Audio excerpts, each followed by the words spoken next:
Uma boa noite. Sejam bem-vindos, todos os irmãos encarnados e desencarnados. Sintam-se acolhidos pela energia do bem dessa casa de amor e de caridade. A equipe espiritual já está entre nós. Vamos deixar ir embora todas as preocupações, frustrações, todas as dores, todo o cansaço físico e mental. Vamos respirar profundamente, nos sentindo mais leves, mudando o foco dos nossos pensamentos, liberando tudo que nos prejudica. Pedimos que a equipe espiritual inspire e abençoe nossa expositora de hoje, nossa querida irmã Cibele. Que possamos assimilar cada palavra dita, que será luz para a nossa caminhada. E desta forma possamos sair daqui melhor do que aqui chegamos. E para a nossa harmonização, tragam a seguinte mensagem.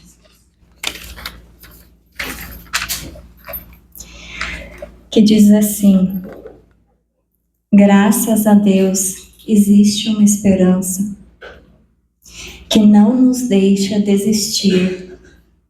Por mais difícil que tudo pareça, não aceitamos a ideia da derrota. Essa fé incansável ainda vai fazer sentido. Vai valer a pena não ter abaixado a cabeça para os nossos problemas. Que assim seja.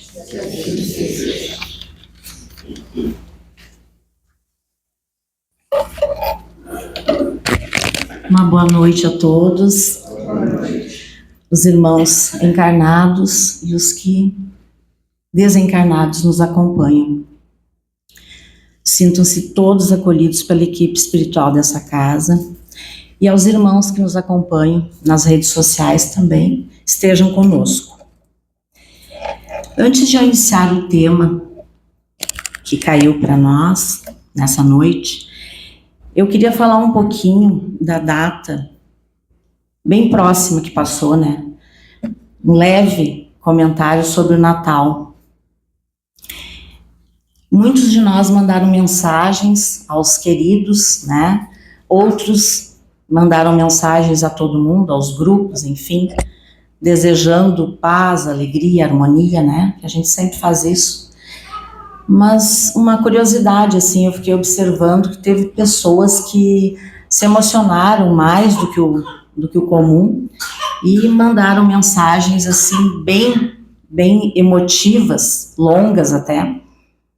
E aí eu fiquei pensando, por que será, né, que nessa data a gente muda tanto, a gente se internece tanto, e no dia 26 volta tudo ao normal, ou ao anormal.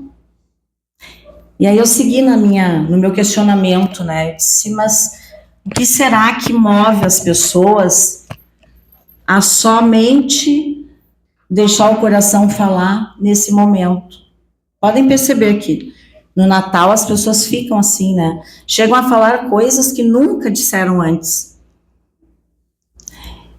E esse comportamento se repete ano após ano, Natal após Natal. E aí eu fiquei pensando, como a gente tá velho, né, gente? Como a gente tá realmente velho.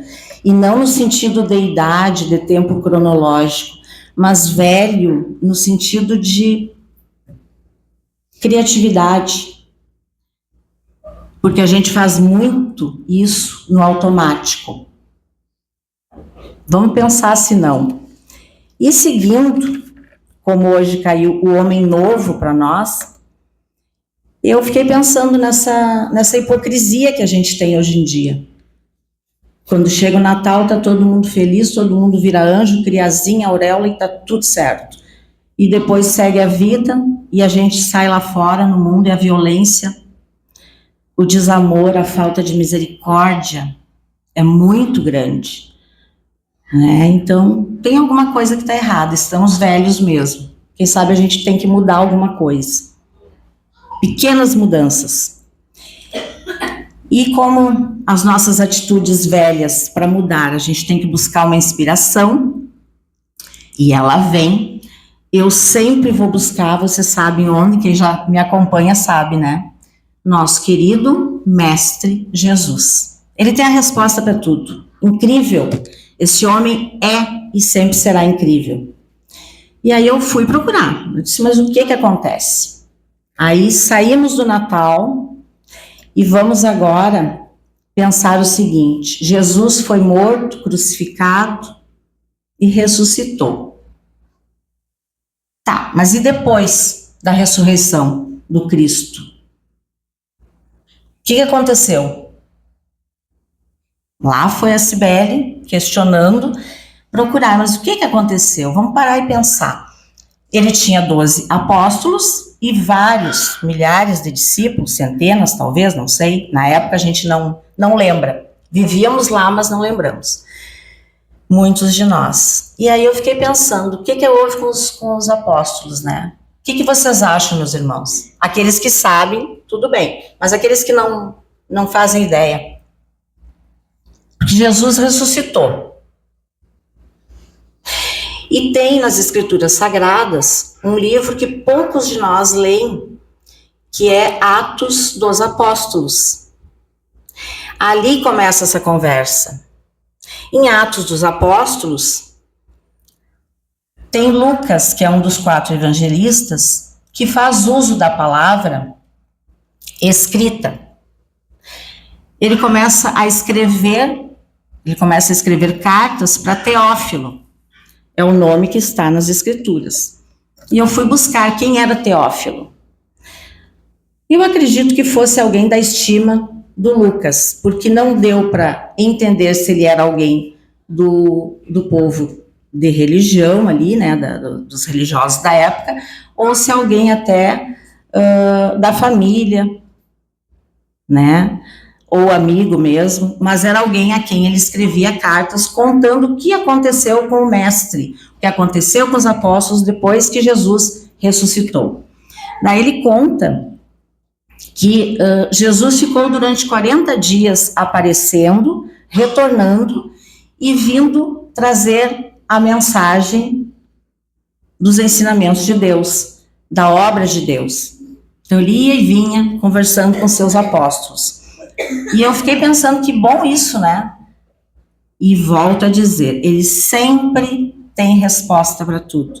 Ele nunca nos abandona. Por quê? 40 dias para fortalecer a fé dos 12, para prosseguirem e acreditarem naquilo que ele tinha deixado de mensagem. Ide e fazei o que eu vos ensino. Então ele ficou mais 40 dias fortalecendo a nossa fé através dos apóstolos. E a gente sempre tem inspiração aqui, podem acreditar que as exposições que a gente traz aqui não somos nós que escolhemos o assunto, vem de alguma maneira. E aí eu fui no livro dos apóstolos, segui buscando, eu disse, mas se é o homem novo, onde eu vou achar um homem novo? Né? No Evangelho, nas Escrituras Sagradas. E ali em Atos dos Apóstolos, tem uma parte em que Lucas conta para Teófilo também, ele fala que existia um homem, um fariseu. Todo mundo aqui já ouviu falar nos fariseus, eu acredito, né? Os judeus e os fariseus. Só para esclarecimento, que eu sempre gosto que a gente saiba de onde saem as informações, o povo judeu e o povo fariseu é um só. O judeu é todo aquele que nascia, que vivia em Israel, era tido como judeu.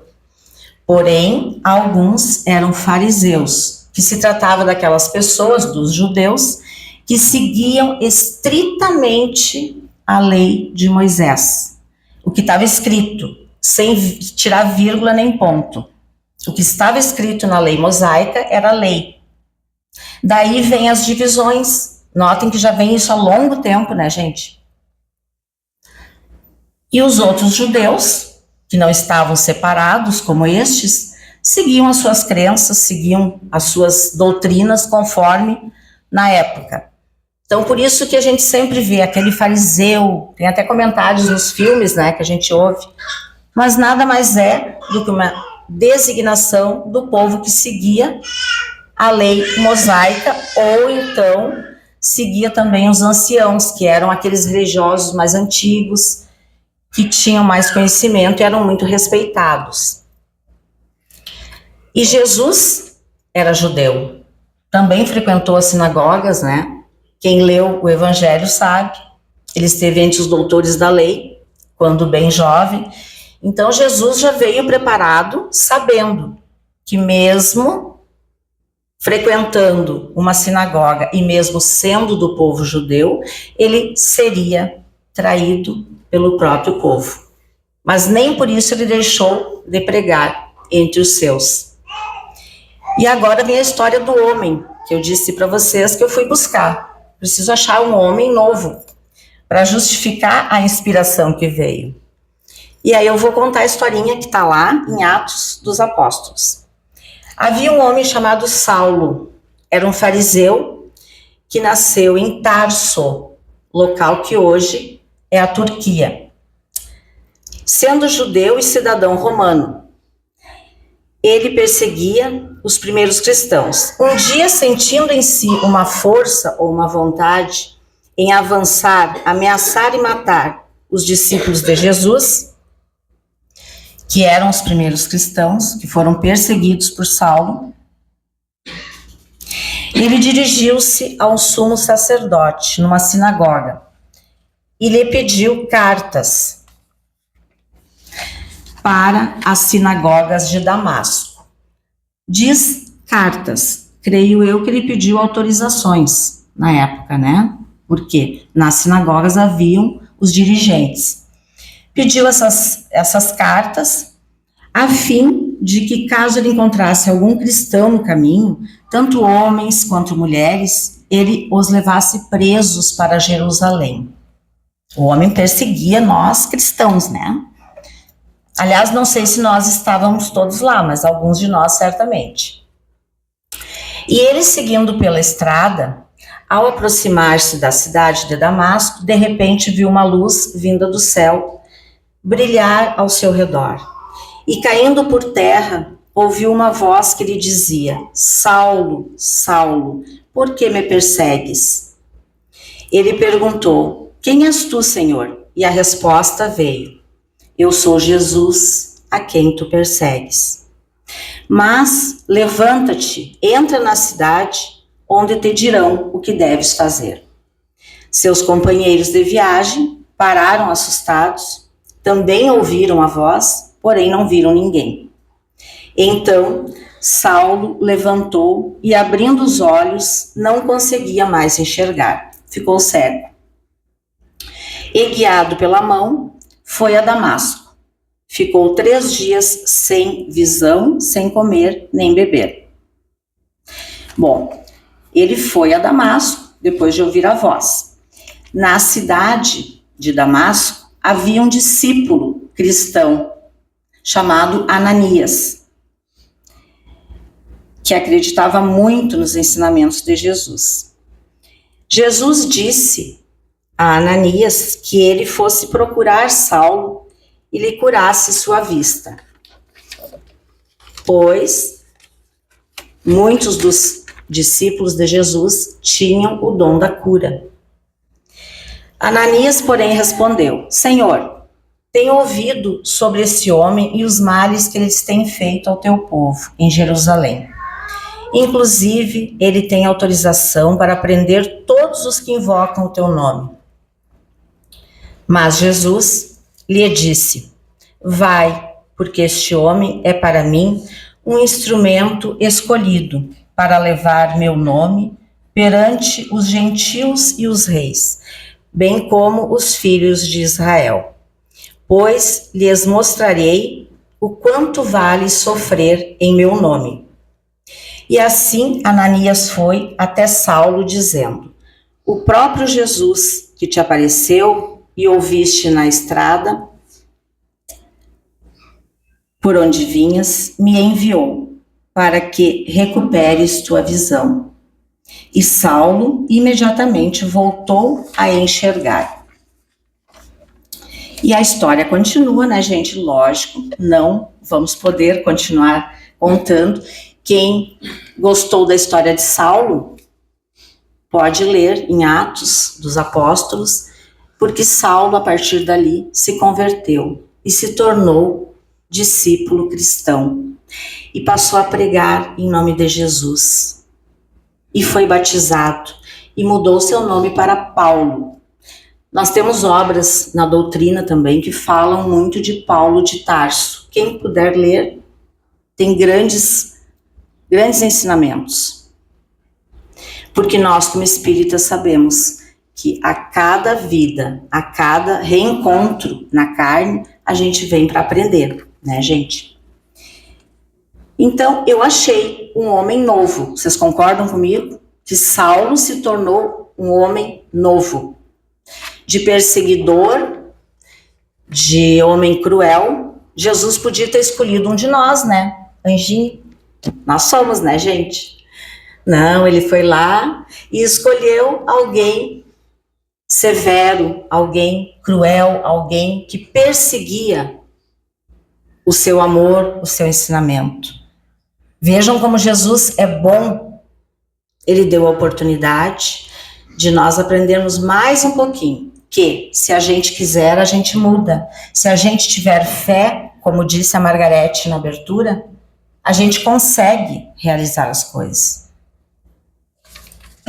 E agora eu pergunto para os irmãos, e nós, o que a gente pode fazer para também se tornar um homem novo? A gente fala homem por causa do humano, mas aqui estamos todos, homens, mulheres, todos temos a mesma vibração e a mesma oportunidade. Pensando no ano que inicia, né, que está ali, ó, depois de amanhã, e as pessoas também ficam enlouquecidas no dia 31, porque tudo vai mudar, tudo vai ser lindo, maravilhoso, porém, normalmente a gente espera que tudo venha de cima e esquece da nossa participação, da nossa parcela. Então vamos fazer assim, gente, o homem velho a gente deixa para trás em 2025, o que a gente fez de errado, né? E o que a gente fez de certo vai servir de crédito para a gente entrar no novo ano. Vamos fazer esse combinado, digamos assim. O que a gente pode fazer então já a partir de hoje? Não precisa nem ser amanhã. Buscar o verdadeiro sentido das coisas que nós fazemos, deixar de fazer as coisas só por fazer, só no automático. Porque sentir às vezes dói, mas é bem mais rápido de resolver, é bem mais verdadeiro. Cuidar mais da nossa saúde física, mental. Tô com a dor no joelho, mas não saio de casa nem para ir na UPA. Me dói a cabeça, tô meio tonto, não sei o que. Acho que é labirintite, porque todo mundo tem um de médico e de... Todos temos um pouquinho, né? Fazer a nossa parte, cuidar da nossa saúde, fazer um exame. Muitas vezes é difícil, demora, mas nós precisamos procurar os meios, gente. Também cuidar da saúde emocional. A saúde emocional anda muito abalada. Ainda há pouco ali na sala do passe, brevemente nós estávamos falando sobre isso. As pessoas estão ansiosas, estão nervosas, estão em depressão, porque a saúde emocional está muito abalada. E uma coisa que a gente não pode deixar de dizer, e a saúde espiritual como é que anda? Mas eu vou na casa espírita, eu vou na missa, eu pego água benta, até bebo água benta. Mas e o pensamento? E as atitudes? E aquela raivinha que a gente guarda lá dentro? De 2025, tá, gente? Tô só falando do ano que tá terminando. Não dá pra gente mudar um pouquinho? De repente, tô com uma raivinha, mas é uma raivinha, né? Tá me dando até úlcera, azia. Deixar um pouquinho de lado isso, porque a vida é tão breve, tão breve. os 10, 20, 30, 50, 100 anos que ainda nos restam vão passar voando. E não sou eu que digo isso, está comprovado, porque o tempo está cada vez mais rápido. Agradecer mais. Quem sabe o nosso homem novo não agradeça mais em vez de pedir. Porque a gente pede, né? Olha como a gente pede, né? Deus, às vezes, eu fico imaginando assim, se Deus fosse um ser, um homem, aquele homem de barbas brancas que nos traziam na infância, deve ter uns orelhões, porque olha como a gente pede, pelo amor de Deus. Então, agradecer um pouco mais. Enxergar o copo cheio. A gente tem o hábito de ver só o copo vazio. Quem já fez o fraterno comigo sabe que às vezes eu uso a técnica da mão cheia e da mão vazia. Vai lembrar. A gente tem esse hábito de olhar para o que falta. Mas é que falta. Se ele me desse bola, se ela me desse bola, eu ia ser mais feliz. Mas se eu tivesse aquele carro, não sei o quê. Mas daqui a um mês vai acontecer tal coisa. Gente, e o copo cheio que a gente tem? As benesses que a gente tem. Quem tem família é rico, mesmo que tenha algum meio maluco no meio da família, é rico sim, porque tem muita gente que não tem com quem contar. Quem tem saúde, não precisa ter a saúde toda, porque isso é impossível, mas se tem a saúde mental em dia, a espiritual, beleza, vamos seguir. Se a física tá mais ou menos, a gente tá meio capenga, mas se a cabeça tá boa para segurar o físico, vamos seguir. Né? E assim a gente vai. É que a gente está sempre olhando aquilo que falta. E o nosso copo cheio tá bem bonitinho ali do lado, esperando a gente agradecer. Olhar mais a fundo as pessoas que nós temos, enxergar a verdade de cada um. Isso é muito triste. A gente não olha mais ninguém. E aqui a gente fala seguidamente sobre isso nas exposições. Olha no olho da pessoa, vê o sentimento da pessoa, não fica com medo. Por quê? Quando a gente chegar do outro lado, eu acredito que não vai ter zap-zap que salve ninguém. Tu vai querer olhar para a tela quando tu chegar do outro lado, não vai ter, tu vai ter que olhar no olho de alguém e dizer, eu cheguei. Com mala ou sem mala, eu cheguei. Minha bagagem com coisas boas ou não, mas eu cheguei. Vai ter alguém que vai olhar no nosso olho. E aí, o que tu fez, meu irmão? Então, olha no olho de quem está contigo. Olha no olho da tua mulher, do teu amigo, do teu irmão, do teu marido, namorado, seja como for. Olha e não foge, sente o que aquela pessoa te transmite, mesmo que não seja tão bom. Manter por perto, isso é uma coisa que eu, pessoalmente, acredito que vale muito a pena. Manter por perto, no novo ano, no novo homem, aquelas pessoas que sempre nos resgatam, nos buscam de onde estivermos, aquelas que nunca desistem de nós. Nós podemos estar no buraco mais fundo. Elas são chatas, elas são insistentes, mas elas nunca desistem de nós. Eu quero sempre essas pessoas na minha vida, nos meus anos novos. Vale a pena. Porque hoje em dia, quem tem alguém que se importe é milionário. E encarar também a finitude da nossa jornada para assim pôr mais qualidade no tempo que nós temos, porque a gente acha que nada acaba. Quem já esteve no limiar de algum problema de saúde, já esteve indo para lá e foi resgatado, sabe bem que o tempo não perdoa e que a gente precisa sim ter qualidade. Eu vou limpar minha casa, eu preciso faxinar, eu preciso correr. Não, tu precisa sentar, tomar um chimarrão com a tua melhor amiga, tomar uma cervejinha que seja com o teu melhor amigo, olhar no fundo do olho e dizer, vale a pena tu estar comigo na caminhada. Porque lá do outro lado, será tão bom se a gente reencontrar essas pessoas, né? o dia que nós formos. A gente pensa muito no material, gente. E a finitude chega para todos nós. Se chega para as plantas e para os animais, quem somos nós para fugir, né? Abandonar os ranços, aqui eu nem vou comentar, porque todo mundo tem ranço de alguma coisa. Os mimimis. Desculpar quando for possível. Por que quando for possível?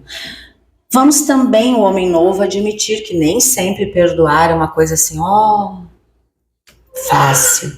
Mas que a gente desculpe e tente esquecer, já tá de bom tamanho. Põe numa gavetinha, deixa quieto, não mexe mais, que já ajuda muito. Deixar para trás o que não deu certo, afinal não deu certo. Então, por quê? Não deu, não deu. Não sofrer tanto por isso. Usar menos a língua para destruir o outro. Já dizia minha querida mãe que a língua é a arma mais potente que existe para destruir o ser humano. E é verdade. Corta mais do que faca. Então vamos vigiar de novo. Mas nós somos anjos, não vamos esquecer. Nós que estamos aqui somos angelicais. Mas quem sabe algum de nós, de vez em quando, cai na tentação de usar a língua de maneira, né, a destruir ou falar alguma coisa do irmão. Poda isso a partir de 2026. Não vou mais fazer.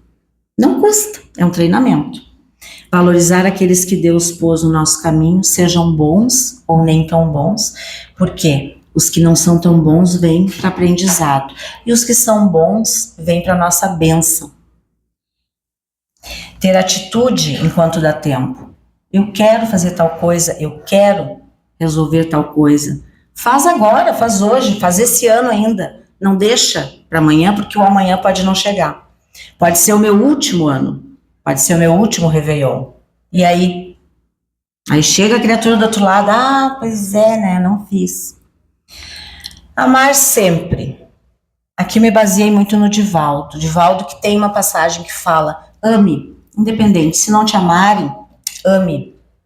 E aqui eu não falo do amor romântico, aquele amor de historinha em quadrinho, não. Ame com o teu coração, ame o teu irmão, porque hoje ele está indo, mas amanhã pode ser que ele esteja vindo na tua direção. Então, ame despretensiosamente e não tenha pressa. As oportunidades são valiosas. Ouça os ensinamentos de Jesus e traga-os para a tua vida. Deixar de esperar por Jesus nas igrejas, nos templos, nas casas espíritas e aceitar que Ele vive em nós. Tem pessoas que dizem, quando Jesus voltar? Jesus não tem nada que voltar. Jesus está aqui, no olhar de cada um de nós, no coração de cada um de nós. Jesus está vivo. Porque senão, me digam, para quem que vocês fazem prece? Se Jesus ainda vai voltar... É ou não é? Não faz o menor sentido. Então Jesus está entre nós. Como eu disse antes, ele sempre tem a solução. A gente é que não sabe ouvir. E vamos tentar ser, quem sabe, como Saulo, e reconhecer Jesus como o único, verdadeiro e amoroso mestre. Enxergar a verdade. É difícil, eu vou repetir sempre isso, mas a gente precisa enxergar a verdade. Ainda dá tempo, podemos mudar. Deixar as vestes velhas e esburacadas de tantos erros, de tantas injustiças e vestir em nós o novo homem, o homem novo. Aquele que realmente quer chegar do outro lado melhor, mais evoluído, pois a vida continua sempre. E para encerrar, estamos no nosso limite do tempo. Eu tenho aqui uma mensagem que vocês conhecem também. Eu não sei cantar, gente, não tenho voz, então eu vou só ler. Quando me perdi, você apareceu, me fazendo rir do que aconteceu. E de medo olhei tudo ao meu redor. Só assim enxerguei que agora eu estou melhor. Você é a escada da minha subida. Você é o amor da minha vida. é o meu abrir de olhos quando amanhece. A verdade que me leva a viver. Desculpa, mas eu me emocionei. Você a espera na janela, a ave que vem de tão longe, tão bela. A esperança que arde em calor. Você é a tradução do que é o amor. Você é Jesus, nosso mestre, que nos ama tanto. Luz e paz, meus irmãos, e um ótimo e lindo homem novo em 2026 para cada um de vocês. Que assim seja.